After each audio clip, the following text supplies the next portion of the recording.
দেশের সর্ববৃহৎ বেনাপোল স্থলবন্দর দিয়ে ২০২৪-২৫ অর্থ বছরে ভারত ও বাংলাদেশের মধ্যে যাত্রী পারাপার আশঙ্কাজনকভাবে কমেছে।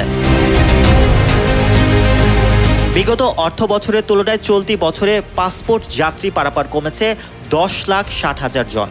এই বন্দর ব্যবহার করে চলতি ২০২৪-২৫ অর্থ বছরে মোট ১১,৯০,৮২১ জন যাত্রী যাতায়াত করেছেন। এর মধ্যে ভারতে গেছেন ৬,০৬,৪১০ জন এবং ভারত থেকে ফিরেছেন ৫,৮৪,৪১১ জন। এ সময় সরকারের ভ্রমণ খাত থেকে রাজস্ব আয় হয়েছে প্রায় ১১০ কোটি টাকা।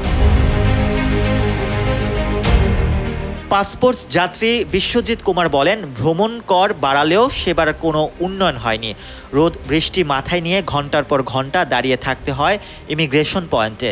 আরেক যাত্রী সোহাগ হোসেন বলেন, পদ্মা সেতুর কারণে ঢাকা থেকে বেনাপোল আসা আগের চেয়ে সহজ হয়েছে।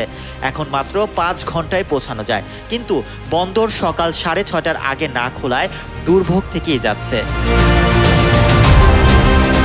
Mohammad Rasel, news 21 news desk.